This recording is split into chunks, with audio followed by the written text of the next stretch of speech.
So there you have it. But the thing that needs to be corrected was there was a rumor, and I'm still blocked by Tammy on TikTok. I'm very sensitive about it. Don't ask me about it. But Tammy had said that they weren't going to get like a new season. It was going to be a part 2 of season 4, which they're not marketing it that way. So I don't know where that confusion came out, but we are getting a full-on season 5 launching in December. Oh, so good. 2 sponsors I have to thank. Lumi deodorant. Have you guys heard of Lumi? You can put this anywhere in your body that you stank, and it lasts for 72 hours. Lumi is known for you could put it on your pits, on your coochie woochie, on your backside.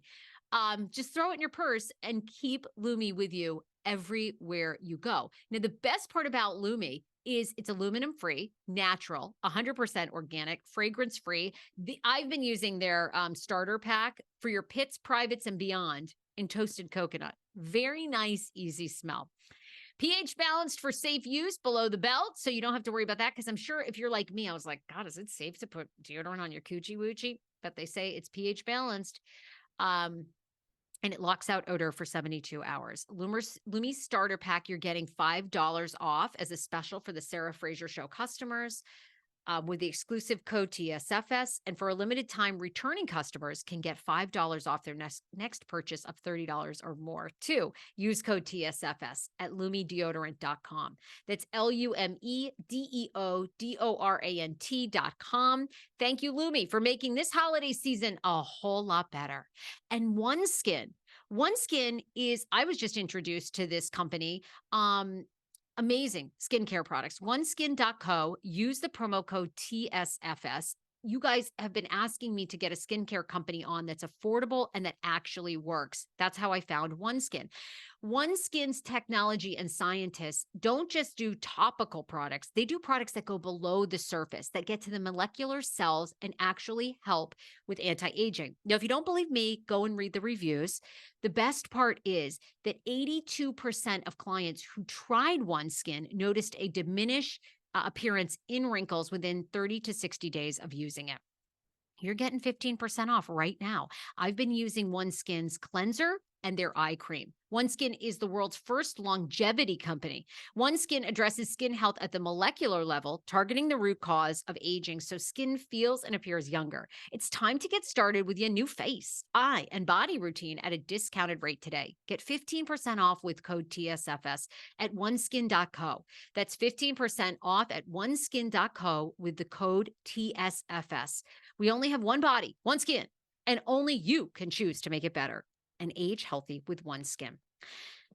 2 other bits of gossip, and then we will move on to the Family Chantel, the final chapter. This is it for the Family Chantel. Already such a great season. Although Chantel's mom and parents irritate me. And is it just me, but doesn't Chantel's dad seem like her brother? I don't know. Is it weird to me? Something about him like just doesn't, like the mom is so dominant that I don't know. He just gives me brother vibes. I don't know. Sorry. My hot take. The last thing is, have you seen this campaign online to take my wonderful friend Natalie Mortsadova from 90 Day Fiance out of the franchise? Screw you, Screen Rant. Screen Rant, one of their writers, and normally I like Screen Rant, did an article about how they never want to see Natalie Mortsadova from 90 Day Fiance on another franchise. Well, fuck you. I want to see her. I love her. She came on my podcast. She was so revealing. They list the reasons why Natalie should, because I guarantee you guys right now, they're filming Last Resort season 2. And I think Natalie and Josh could be on that. I think they're 100% on it. Because when Natalie came to the Sarah Fraser Show, she had teased that she was going to be on future franchises of TLC. But Screen Rant is popping off talking about people who they don't want to see continue on the show. Natalie Mortsadova, they say she's trying to become an actress and just using TLC to better her career. Well, who doesn't? They're all singers now and actors. They say Natalie proved that she is nothing but a fame whore by engaging with Bachelorette star Josh Cedar, who faked his own death earlier this year. And by the way, she cleared that up on my show. And she basically said that she's open to all opportunities. She didn't know who Josh was. She didn't know that Josh was an alleged scammer. And, she wanted to hear more about being on The Bachelorette with him. And I'm sorry. Like if I had it to do over again, I would have been casted for Married at First Sight, whether I was like serious about it or not. So I don't, you know, hate the player or hate the game, not the player. Hate the player, not the game. Whatever. Okay. Don't hate the player. Hate the game. Thank you. My dyslexia always kicks in on this show. Lastly, does Meri Brown have a boyfriend? Oof. New picture circulating, which you can see at the Sarah Fraser Show on my TikTok this week. Mary's admitted that she is seeing guys, but she's not confirmed if this man that she's out at a restaurant with is, in fact, someone that she's seriously dating. I will tell you the side profile of him, hot. He's wearing a baseball cap, blonde, short hair, and has that kind of like, he looks younger than Meri. I'll just say he looks in his 40s. Wouldn't that be something? Like if she got herself a sugar baby, like one of these like Utah wood cutting, truck driving. They all seem to drive trucks, you know. Um, he was kind of fine ass. Like his jaw was like chiseled a little bit. I think he had like a cargo shirt on, you know, he was giving me Cabela vibes. Like I could see it. She does say that her friends, Jen and her husband, they're getting her dates in Utah. He looked cute. They didn't look uber romantic on the date, but she did look like leaned in and loving it. The Family Chantel episode 2 aired on Monday night on TLC. And we see that Chantel's mom has sold Pedro's gamer chair for $1, and Pedro is not happy.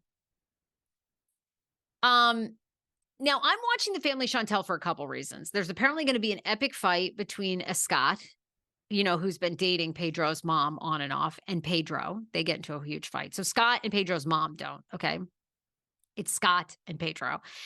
And then there are rumors that we're going to see Chantel being at least asked out on dates by potentially rappers and celebrities, including Drake. Now, do I think Drake is going to be on the show? No, but I'm hoping that the text message or DM that Drake sent Chantel is.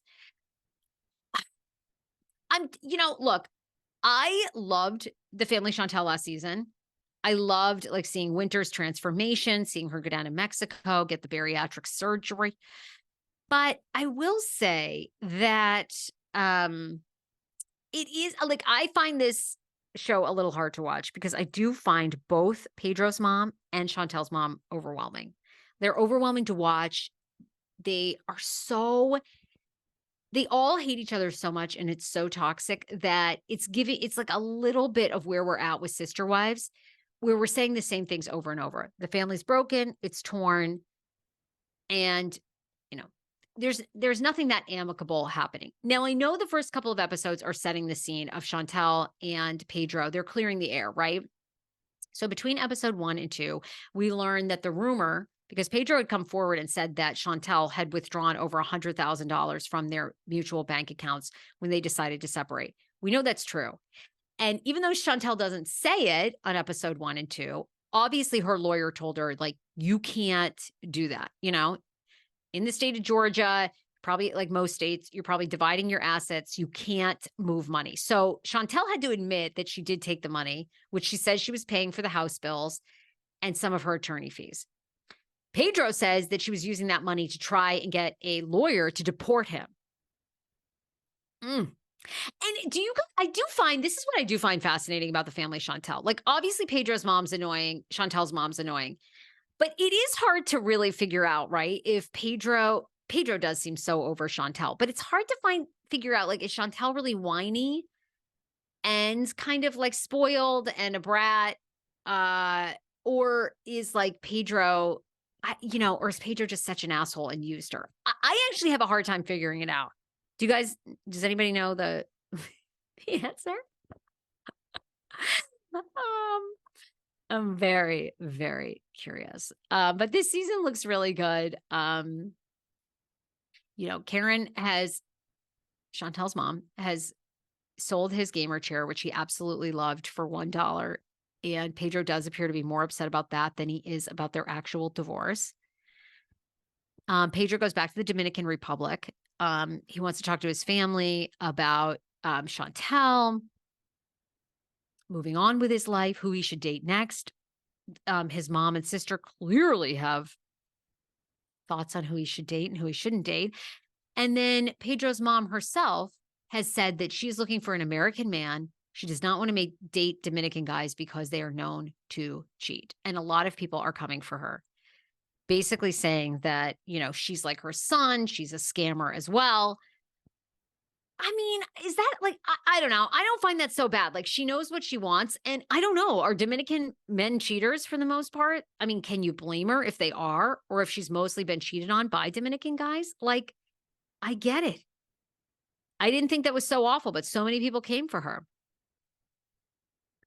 So we will see as everything transpires. But it does look like Pedro was kind of telling the truth about Chantel taking out $265,000. All right. Let me know your thoughts if you can figure out, are you Team Pedro or Team Chantel? Always hit me up on Instagram or TikTok at the Sarah Fraser Show. Tomorrow on the podcast, my friend David Yontif behind the Velvet Rope is back. We are going to be talking about the latest in Bravo hot gossip. You do not want to miss everything that's going down.